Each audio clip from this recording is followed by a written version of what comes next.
Last video में हमने ये डिस्कस किया था दैट सबसे ताकतवर चार्जर्स कौन है अपने बेस फॉर्म में। आज की वीडियो में हम ये डिस्कस करने वाले हैं कि सबसे ताकतवर चार्जर्स कौन है विद फिनोमेनास यानी कि फुल पावर में। और इस वीडियो में भी मैंने कुल मिला के 5 ट्रेनर्स को लिया है क्योंकि मैं यहाँ पर टॉप 5 चार्जर्स की रैंकिंग कर रहा हूँ। वो 5 ट्रेनर्स कौन है वो मैं आपको वीडियो में आगे चल के बताऊंगा। और हाँ, वीडियो थोड़ी सी लंबी हो सकती है बट काफी इन्फॉर्मेटिव है। तो अगर तुम्हें जानना है कि फिनोमेनास के साथ सबसे ताकतवर चार्जर्स कौन है तो वीडियो अंत तक देखते रहना। एंड यस, इस वीडियो के अंदर मैं जो कुछ भी कहूंगा वो बस मेरा एक पर्सनल ओपिनियन है, कोई ऑफिशियल रैंकिंग नहीं। सो तुम अपनी टॉप 5 चार्जर्स की लिस्ट विद फिनोमेनास कमेंट सेक्शन में शेयर कर सकते हो। सो चलो फिर बिना किसी देरी के आज की इस वीडियो को स्टार्ट करते हैं।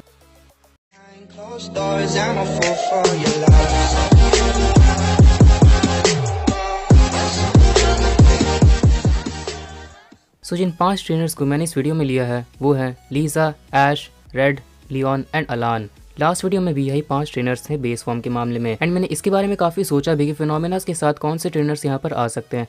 But seriously I have to say that Liza का चार्जार्ड एंड ऐश का चार्जार्ड बिना किसी फिनोमेना के ही पोकेमॉन वर्ल्ड की मोस्ट ऑफ द चार्जार्ड से बेटर है एंड ज़्यादा ताकतवर भी। दैट इज़ वाई मुझे इस वीडियो में भी इन्हीं 5 को रखना पड़ा।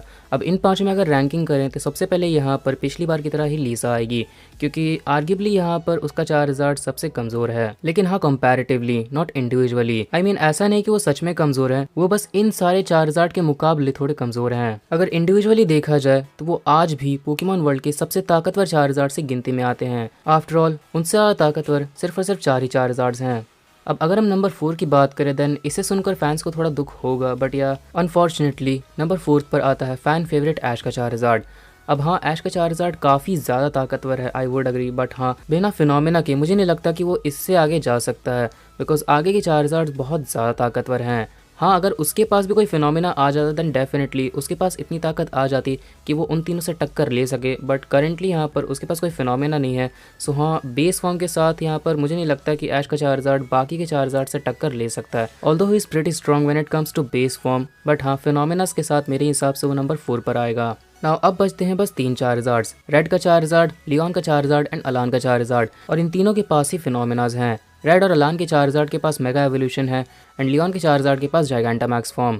तो इन तीनों में सबसे ताकतवर कौन है? अब इन तीनों ने काफ़ी सारे हाई लेवल के फीट्स दिए हैं जिसमें अगर कुछ फीट्स को गिनाओ देन अलान के चार्जार्ड ने 10 मेगा इवॉल्व पोकेमॉन को बैक टू बैक हराया है। उसके बाद वो 50% ज़ाइगार्ड को भी काफ़ी सही फाइट दे पाया था। एंड हाँ, अभी तक की उसकी सबसे बड़ी फीट उसने ऐश ग्रेनिंजा को फाइनल बैटल में हरा दिया था, वो भी तब जब ऐश ग्रेनिंजा अपनी पीक स्ट्रेंथ पर था, अपनी फुल पोटेंशियल पर। लियोन की चार्जार्ड के बारे में बात करें तो लियोन के जी मैक्स चार्जार्ड के पास भी काफ़ी सारी फीट्स हैं, जैसे कि उसने लैंस के डायनामैक्स ग्याराडॉस एंड रायहान के जी मैक्स डोरोलॉडॉन इन दोनों को हराया है। लेटर ऑन वो चैंपियन डायन था कि मेगा गार्डिवोर को भी हरा देता था। एंड अगर मैं कहूँ तो अभी तक लियोन के चार्जार्ड ने जितने भी अपोनेंट्स को हराया है उन सब में मेगा गार्डिवोर सबसे ताकतवर थी as she stood up the most against Leon's G max Charizard. आगे चल के वो अपना सबसे बड़ा फीट देता है जहाँ पर वो ऐश के जी मूव पिकाचू से टाई कर लेता है। नाउ अनलाइक धीस टू, रेड के चार्जार्ड के पास इतने सारे फीट्स नहीं है एज उसने मेगा फॉर्म में आकर अभी तक बस एक ही बैटल लड़ी है, लेकिन उस एक ही बैटल में उसने इतना बड़ा फीट दे दिया है जो कि उसे एक अलग ही लेवल पर रख देता है। उसने अपने मेगा फॉर्म में आकर एक मैस्कॉट लेजेंडरी पोकेमॉन को हरा दिया था, और वो भी ऐसे वैसे मैस्कॉट लेजेंडरी पोकेमॉन को नहीं बल्कि one of the strongest mascot legendary Pokemon Mewtwo को हराया है। सो इन तीनों में सबसे ताकतवर चार्जार्ड कौन है?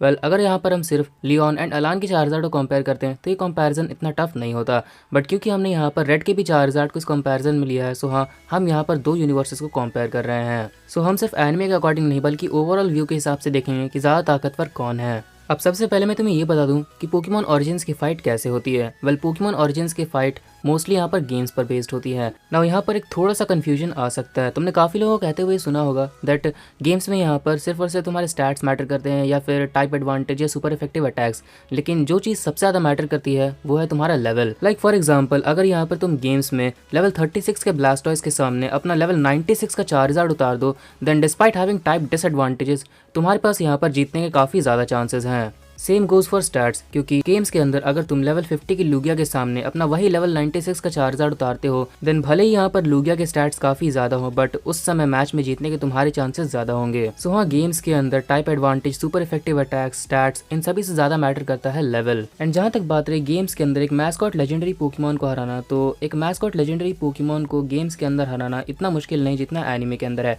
आई मीन एनिमे के अंदर तो पिकाचू ने जब यहाँ पर हो पर थंडर बोल्ट मारा था तो उसे कुछ असर नहीं हुआ, लेकिन अगर गेम्स में पिकाचू यही थंडरबोल्ट हो को मारे तो उसका असर होगा। लाइक फॉर एग्जांपल यहाँ पर तुम एनिमे के अंदर देखो तो किसी भी कीमत पर एक ब्लास्टॉइस रेक्विज़ा को नहीं हरा सकता, लेकिन गेम्स के अंदर अगर तुम यहाँ पर 3-4 या मैक्सिमम 5 ब्लिजर्ड मार दो तो रेक्विज़ा हार सकता है। लेकिन एनिमे के अंदर यहाँ पर 5-6 ब्लिजर्ड में रेक्विज़ा को हराना is literally not possible at all. So games में यहाँ पर एक मैस्कॉट लेजेंडरी पोकेमॉन को हराना उतना टफ नहीं है, लेकिन तब भी यहाँ पर म्यूटू ने रेड की पूरी टीम को हरा दिया था, और वो भी एक ऐसे ट्रेनर की टीम को जिसने सारे elite force and champions and अपने फाइनल राइवल को भी हरा रखा था। अब ऐसा हो सकता है दैट यहाँ पर म्यूटू रिकवर यूज़ कर रहा था, तो शायद से यहाँ पर उसे एक एडवांटेज मिला हो, बिकॉज गेम्स के अंदर अगर कोई पोकेमॉन रिकवर यूज़ करने लगे तो हम जानते हैं कि उसे हराना कितना टफ हो जाता है। But still this doesn't change the fact that Mewtwo ने लिटरली रेड के 5 पोकेमॉन्स को अकेले हराया था बैक टू बैक। सो हाँ, ऑरिजिन्स का म्यूटू कमजोर बिल्कुल भी नहीं था। So the fact that Red के चार्जार्ड ने मेगा इवॉल्व होने के बाद म्यूटू को हरा दिया था, it is safe to assume that Red के चार्जार्ड का लेवल उस समय म्यूटू से ज्यादा होगा, बिकॉज स्टैट्स तो म्यूटू के तब भी ज्यादा ही थे, क्योंकि मेगा इवॉल्व होने के बाद भी मेगा चार्जार्ड के स्टैट्स म्यूटू से ज्यादा नहीं होते, एंड उस बैटल में कोई सुपर इफेक्टिव मूव भी यूज नहीं हुआ था। सो इस तरह से होती है पोकेमॉन ऑरिजिन्स के अंदर फाइट। अब हम पोकेमॉन एनिमे के अंदर फाइट देखें, देन पोकेमॉन एनिमे की फाइट क्लियरली यहाँ पर स्टोरी लाइन के ऊपर बेस्ड होती है।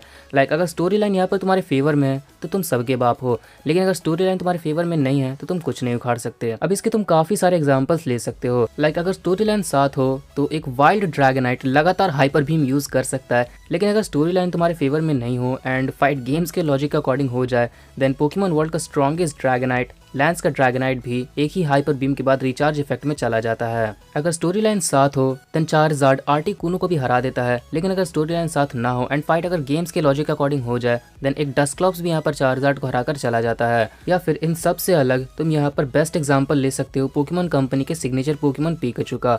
अगर स्टोरी लाइन साथ नहीं हो तो वो स्नाइवी तक से हार जाता है, लेकिन अगर स्टोरी लाइन साथ हो तो वो लियोन के अनडिस्प्यूटेड चार्जार्ड को भी हरा देता है। पोकेमॉन एनिमे की फाइट कंप्लीटली इसी पर बेस्ड है। तुम्हारे ऊपर अगर फोकस हो रहा है, तुम्हारी एक पूरी क्वेस्ट दिखाई जा रही है, तुम्हारी अच्छी खासी स्टोरी लाइन चल रही है, तुम्हारी किसी के साथ राइवलरी दिखाई जा रही है, तुम्हारे ऊपर स्पॉटलाइट है, ऐसा कुछ भी, देन यहाँ पर तुम काफ़ी ताकतवर हो जाओगे, एक तरह का प्लॉट आर्मर। लेकिन अगर वो प्लॉट आर्मर तुम्हारे पास नहीं है तो तुम बहुत ज़्यादा कमज़ोर हो जाओगे। अब मैं ऐसा नहीं कह रहा हूँ कि प्लॉट आर्मर यूज़ करना गलत है, आई मीन ऑलमोस्ट हर एक एनिमे में प्लॉट आर्मर है, एंड पोकेमॉन एनिमे के अंदर ही प्लॉट आर्मर को काफ़ी बार काफ़ी सेंसेबल वे में भी यूज़ किया गया है। लेकिन हाँ, हम इस बात को डिनाई नहीं कर सकते हैं दैट ये सब स्टोरी लाइन का ही पार्ट है। अब ऐश वर्सेस स्टीवन के मैच में स्टोरी लाइन के अकॉर्डिंग पिकाचू मेन हीरो था, इसीलिए वो स्टीवन के मेगा मेटाग्रोस को हरा देता है। लेकिन उसी के बाद अपनी अगली बैटल में जब वो स्पिरिटूम से लड़ता है, देन सीरियसली जिस पिकाचू ने रिसेंटली ही अभी अपनी लास्ट बैटल में पोकेमॉन वर्ल्ड के सबसे ताकतवर सूडो लेजेंडरी पोकेमॉन स्टीवन के मेगा मेटाग्रोस को हरा दिया था, वो गेम्स के लॉजिक के अकॉर्डिंग एक स्पिरिटूम से हार जाता है।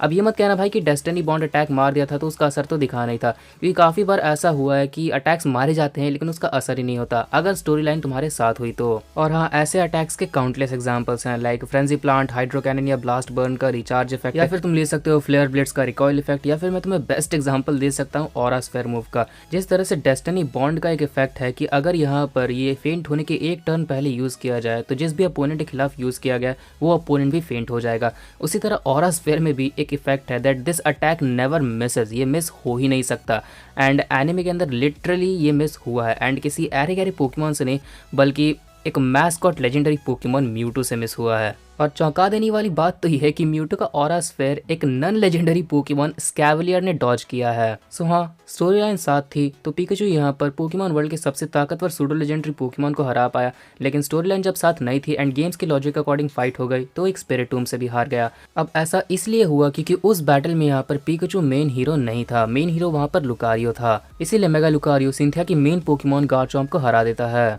अब भले ही पिकाचू इस बैटल में रोता रह गया, लेकिन लुकारियो तो अब इसी के नेक्स्ट बैटल में पिकाचू मेन हीरो था एंड लुकारियो नहीं, एंड इसीलिए अगली बैटल में जब लुकारियो लियोन के ड्रैगोपल्ट से लड़ता है तो वो बैटल मोस्टली गेम्स के लॉजिक पे बेस्ड थी, जहां पर सुपर इफेक्टिव अटैक्स की थोड़ी इज्जत रखी गई कि उसका असर दिखाया जा रहा है, एंड इवन थंडर का पैरालाइज भी दिखाया गया था, और इसीलिए यहाँ पर लुकारियो ड्रैगोपल्ट से हार जाता है। एंड उस बैटल में क्योंकि पिकाचू के साथ स्टोरी लाइन थी, वो यहाँ पर ना सिर्फ लियोन के जीमैक्स चार्जार्ड से लड़ता है बल्कि बाद में जीमैक्स सिंडरेज से लड़ता है, एंड दोनों के काफ़ी सारे पावरफुल अटैक्स को भी सहता है, एंड अंत में तो यहाँ पर वो ना सिर्फ जीमैक्स सिंडरेज को हराता है बल्कि बाद में लियोन के बेस चार्जार्ड को भी हरा देता है। अब भले इस बैटल में लुकारियो रोता रह गया, लेकिन पिकाचू तो सो बेसिकली मेरे कहने का ये मतलब है दैट एनिमे के अंदर अगर तुम्हारे साथ स्टोरी लाइन है देन यस तुम काफ़ी पावरफुल हो, लेकिन अगर स्टोरी लाइन साथ नहीं है एंड बस गेम्स के लॉजिक अकॉर्डिंग फाइट हो रही है देन वहाँ पर तुम्हें कोई प्लॉट आर्मर बचाने के लिए नहीं आने वाला, तुम्हें अपने ओरिजिनल स्ट्रेंथ से ही लड़ना होगा। सो अगर इस चीज़ को तुम एनालाइज करो तो तुम्हें ये आइडिया लग सकता है दैट रेड के चार्जार्ड ने अपनी ओरिजिनल स्ट्रेंथ पर रहकर बिना किसी प्लॉट आर्मर के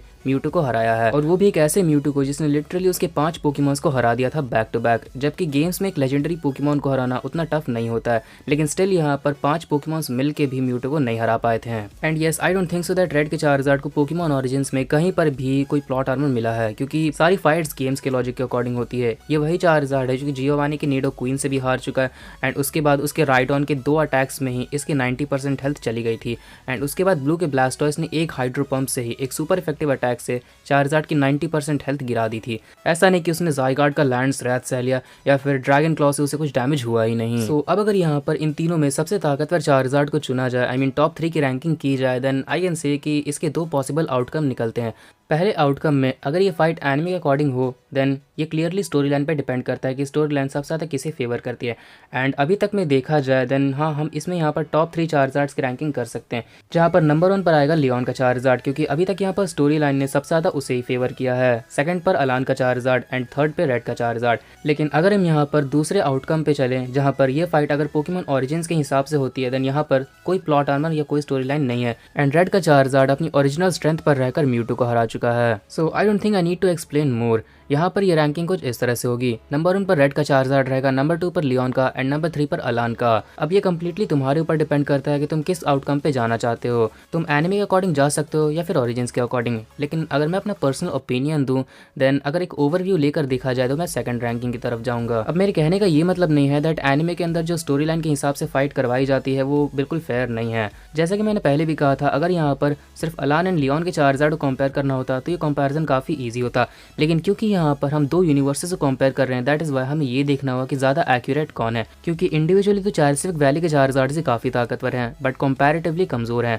ठीक उसी तरह इंडिविजुअली दोनों ही चीज़ें अपनी अपनी जगह पर सही हैं, लेकिन अगर एनिमे एंड ओरिजिन्स की तरफ देखा जाए देन पोकेमॉन ओरिजिन्स की फाइट काफ़ी ज़्यादा एक्यूरेट है पोकेमॉन एनिमे के मुकाबले, क्योंकि एनिमे के अंदर स्टोरी लाइन कब किसे फेवर करेगी इसका कोई भरोसा नहीं है, लेकिन ओरिजिन्स में तुम अपनी ओरिजिनल स्ट्रेंथ पर लड़ते हो, वहाँ पर तुम्हें बचाने के लिए कोई प्लॉट आर्मर नहीं आता। This is the reason that क्यों यहाँ पर मैं एक ओवरव्यू लेकर सेकंड पॉसिबिलिटी को ज़्यादा सपोर्ट करूंगा। लेकिन हाँ, जो भी हो ये बस मेरा पर्सनल ओपिनियन है। तुम अपना ओपिनियन कमेंट्स में बताओ कि तुम एक ओवरव्यू लेकर किस पॉसिबिलिटी को ज़्यादा सपोर्ट करोगे, पहली वाली या दूसरी वाली। और हाँ, ये भी बताना कि तुम्हारे हिसाब से विद फिनोमिनास टॉप 5 स्ट्रॉन्गेस्ट चार्जार्ड्स कौन है। सो चलो फिर आज के लिए बस इतना ही। अगर तुम्हें ये वीडियो पसंद आया हो तो प्लीज़ लाइक कर देना, एंड चैनल पहली बार आया हो तो प्लीज़ सब्सक्राइब भी कर लेना ऐसी पोकेमॉन के अमेजिंग वीडियोस देखने के लिए, एंड सब्सक्राइब करके नोटिफिकेशन बेल को ऑन कर देना ताकि तुम मेरे चैनल की लेटेस्ट वीडियो से नोटिफाइड रहो। And finally thanks for watching. I could show